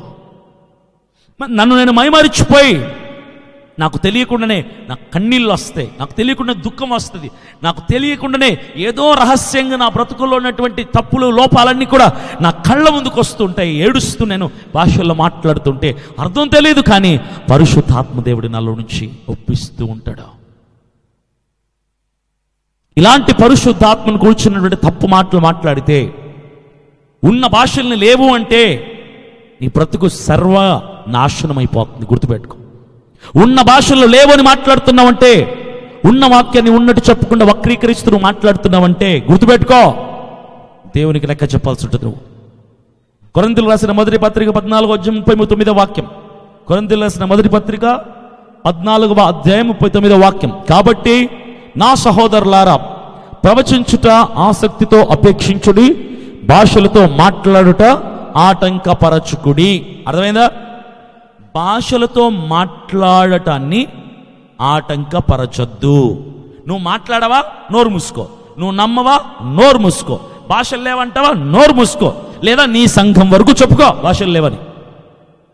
నువ్వు ఇతరులకి సోషల్ మీడియా ప్లాట్ఫామ్ బేస్ చేసుకొని ప్రపంచ సంఘాలన్నింటినీ ఉద్దేశించి ఉన్న వాటిని లేవు అని తప్పుడు బోధ చేయడానికి వీల్లేదు. You should not disturb, you should not object the one who trusts in tongues. ఎవరైతే భాషలు యందు విశ్వాసం ఉంచి భాషల్లో మాట్లాడుతూ దేవుని స్తుతిస్తున్నారు వారి యందు నువ్వు ఆటంకం ఏది కూడా కనపరచకూడదు. నువ్వు నమ్మితే నమ్ము, లేదంటే మానే. అయితే మాట్లాడు, లేదు నోరు మూయి. Simple. Don't stop anyone from speaking tongues to the Lord. భాషలు మాట్లాడే ఏ వ్యక్తినైనా సరే నువ్వు దేవుని నుంచి ఆపడానికి ప్రయత్నం చేయకూడదు. అది తప్పు, వాక్యానుసారమైనటువంటి చాలా పెద్ద తప్పు అది. Never try to disturb, distract, object the one who is speaking tongues. మరొక వచనం నేను చదివి వినిపిస్తాను. మత్తయి సువార్త 12:32 వాక్యం. Matthew's chapter 12:32. మనుష్య కుమారునికి విరోధముగా మాట్లాడు వానికి పాప క్షమాపణ కలదు, కానీ పరిశుద్ధాత్మకు విరోధముగా మాట్లాడు వానికి ఈ యుగమందైనను రాబోవు యుగమందైనను క్షమాపణ లేదు. అర్థమైందా? యేసయ్యనైనా నువ్వు తప్పుగా వక్రీకరించి మాట్లాడితే, పొరపాటున బై ఛాన్స్ ఉంటే ఉండొచ్చు క్షమాపణ, కానీ పరిశుద్ధాత్ముణ్ణి, పరిశుద్ధాత్మ కృపావరములని, పరిశుద్ధాత్మ భాషలని నువ్వు వ్యంగ్యంగా, హేళనగా, కేలిగా, వెటకారంగా, ఆపుతూ, లేవంటూ మాట్లాడితే నువ్వు ఇక్కడ కానీ అక్కడ కానీ క్షమించబడవు, నరకాగ్నికి పాత్రుడు అవుతావు. గుర్తుపెట్టుకో. ఎంత బతికి ఇంటెనక చచ్చినట్టు బైబిల్ పట్టి బాప్తిస్మం తీసుకుని రక్షణ అనుభవం కలిగి సువార్త ప్రకటించి లక్షలాది మందికి సువార్తను ప్రకటించి వేలాది మందికి బాప్తిసాలు ఇచ్చినా కూడా భాషలు లేవు అన్న నువ్వు వ్యంగ్యంగా వాటిని రకరకాలుగా ఉచ్చరిస్తూ తప్పుడు మాటలని కలిపేసి ఇలా మాట్లాడుతున్నారు భాషలు, వీటికి అర్థమే లేదు అని వెటకారం చేసి మాట్లాడితే నువ్వు పరలోక రాజ్యాలు మాత్రం ఉండవు. ఇక్కడ నీ క్షమాపణ ఉండదు, అక్కడ నీ క్షమాపణ ఉండదు. క్షమాపణ అడిగే అర్హతని కూడా కోల్పోతావు. You will lose that authority to ask forgiveness to the Lord. దేవుని క్షమాపణ కూడా అడగలేవు నువ్వు ఆస్క్. నువ్వు నమ్మితే నమ్ము, లేదా మానే. మాట్లాడితే మాట్లాడు భాషలు, లేదా మానే. లేవంటే నీ సంఘానికి చెప్పుకో, అంతే తప్ప ఏ సంఘానికి చెప్పద్దు. ఎవడి నమ్మకం వాడిది. పోనీ భాషలు మాట్లాడి ఎవరినైనా మోసం చేస్తున్నారా? అమ్మా మేము భాషలు మాట్లాడతామమ్మా రండి మా దగ్గరికి అని చెప్తున్నాం, మేము చెప్పట్లేదే. ఏ సేవకుడు చెప్పట్లేదే. మా దగ్గరికి రండి, మేము భాషలు నేర్పిస్తాం అని మేము చెప్పట్లేదే. నేర్పిస్తే వచ్చేవి కాదు, పరిశుద్ధాత్మ వరముతో కూడినటువంటి భాషలు. అది పరిశుద్ధాత్ముడు మనల్ని అలంకరిస్తే వచ్చే భాషలవి. మేము ఎవరికి చెప్పట్లేదే. మా దగ్గరికి రండి భాషలు నేర్పిస్తామంటే మా తప్పు. భాషలు మాట్లాడితేనే నిజమైన సంఘం అంటే మా తప్పు. మా సంఘమే పరలోకానికి వెళ్తుంది, మేమే భాషలు మాట్లాడతామంటే మా తప్పు. మేము ఎవరికి చెప్పటం లేదు, ఎవరిని ఇన్వైట్ చేయటం లేదు, ఎవరిని రెచ్చగొట్టడం లేదు భాషలు మాట్లాడమని. భాషలు మాట్లాడితేనే పరలోకానికి వెళ్తారు అని మేము చెప్పటం లేదు. మా వ్యక్తిగతంగా మేము భాషలు మాట్లాడుకుంటే మీటికేంటి అభ్యంతరం? వీటి వలన సమాజానికి ఏంటి నష్టం? వీటి వలన సంఘాలకేంటి నష్టం? వీటి వలన తోటి సేవకులకేంటి నష్టం? నష్టం ఉంటే గద్దించండి, ఏదైనా నష్టం కలిగితే ఖండించండి, తప్పులేదు. ఇప్పుడు స్వస్థతల పేర్లతో ప్రజల్ని మోసం చేస్తే మీరు ఖండించండి, తప్పు. ప్రవచనాల పేర్లతో ప్రజల్ని మోసం చేస్తే మీరు ఖండించండి, తప్పు. అరే భాషలు మాట్లాడుకుంటే మీకేమొచ్చింది సార్ నష్టం? అది మా వ్యక్తిగత క్షేమాభివృద్ధి కొరకు మేము మాట్లాడుకున్న భాషలు. అది సమాజం కోసం కాదు, సంఘాల కోసము కాదు, ప్రపంచం కోసం కాదు, సేవకుల కోసం కాదు, మా కుటుంబాల కోసం కాదు, మా వ్యక్తిగతం కోసం మేము మాట్లాడుకుంటే మీకేంటి నష్టం? నష్టం చేకూరితే అప్పుడు మీరు గద్దించాలి. దేవుని నామం మేము అవమానపరిచితే అప్పుడు మీరు ఖండించాలి. మేము నమ్మిన సిద్ధాంతంలో వాక్యానుసారంగా మాకు తెలిసినటువంటి వచనాలను ద్వారా మేము ఆత్మచేత నింపబడి మాట్లాడే భాష లేదు, మేము విశ్వాసం కలిగి ఉన్నాం. మా విశ్వాసాన్ని వదులుకోమని చెప్పడానికి మీరెవరు? నమ్మితే నమ్ములేదా మానేయి, మాట్లాడితే మాట్లాడలేదా మానేయి. దీనివల్ల నీకు నష్టము లేదు, నీకు లాభము లేదు. ఎందుకు వచ్చిన కూడా ఊరికే.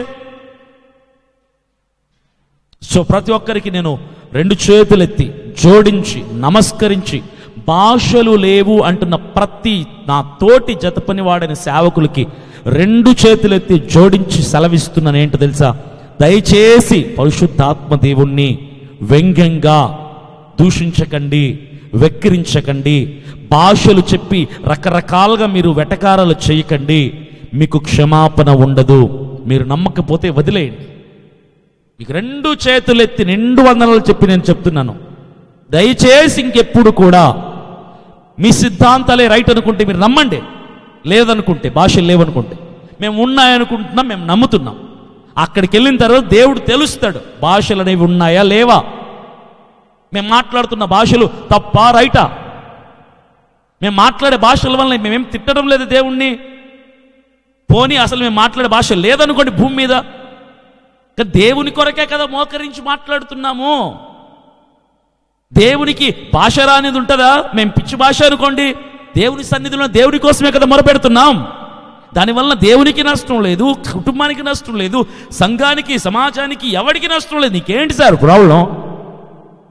మేము నమ్మిన విశ్వాసం, మేము నమ్మిన సిద్ధాంతం, వాక్యాలు ఎన్నో ఉన్నాయి, మాట్లాడిన వాళ్ళు ఎందరో ఉన్నారు. అది మా క్షేమం కొరకు మేము మాట్లాడుతున్నటువంటి భాషలు. ఎప్పుడు ఎన్నడూ ఎక్కడ కూడా లేవు అన్న వాదన విడిచిపెట్టండి. లేవు అనుకుంటే సైలెంట్గా ఉండండి. చచ్చి పరలోకానికి వెళ్ళాక దేవుడు తేలుస్తాడు లేవా ఉన్నాయా. అక్కడ నిలబడి తేల్చుకుందాం. ఇక్కడెందుకు మనం కొట్టుకోవడం, గుద్దులాడుకోవడం? సమయం అంతా వ్యర్థం కదా. ఈ సమయాన్ని స్వార్థ ప్రకటించడంలో కేటాయిస్తే ఎవడో ఒకడో ఇద్దరన్నా రక్షింపబడతారు. కనుక భాషలు ఉన్నాయి అని నమ్మాలంటే వాడు ఆత్మ సంబంధి అయి ఉండాలి. కానీ ప్రకృతి సంబంధమైన మనుషుడికి ఆత్మ సంబంధమైన విషయాల్ని వాడు గ్రహింపలేడు. ప్రార్థన చేసుకుందాం. ఈ యొక్క ప్రసంగాన్ని, ఈ యొక్క వివరణని ఇంతటితో నేను ముగిస్తున్నాను. ప్రార్థన. మహాపరిశుద్ధుడా, కృపగల దేవ, ఇప్పటి వరకు భాషలకు సంబంధించినటువంటి ఎన్నో అపోహల్ని, ఎన్నో సందేహాలని, ప్రశ్నల్ని క్లియర్ కట్గా నువ్వు మా ఎదుట క్లారిటీగా వివరించావు. అందుని బట్టి నీకు స్తోత్రం. ఇంకా ఎవరైతే భాషల్ని నమ్మట్లేదో, నమ్మని వారిని మీరు క్షమించండి. నమ్ముతున్న మమ్మల్ని ఇంకా బలముగా మీరు వాడుకోనండి. మా వ్యక్తిగత క్షేమాభివృద్ధిలో మమ్మల్ని ముందుకు నడిపించండి. ఏ ఒక్కరు కూడా తండ్రి పరిశుద్ధాత్మ దేవుణ్ణి దూషించటానికి వీలు లేదు. దయతో వారి ఎడల మీ అపారమైన కృపను చూపించి సత్యవాక్యం పట్ల వారి నమ్మకాన్ని కలిగి పరిశుద్ధాత్మ చేత ముందుకు సాగటానికి సహాయము చేయమని ఈ మెసేజ్ విన్నటువంటి, ఈ వీడియో వీక్షించిన ప్రతి ఒక్కరిని మీరు దీవించి ఆశీర్వదించమని శ్రేష్టమైన పరిశుద్ధమైన సాటి లేని యేసయ్య నామం పేరిట ప్రార్థిస్తున్నాను తండ్రి. ఆమేన్, ఆమేన్, ఆమేన్.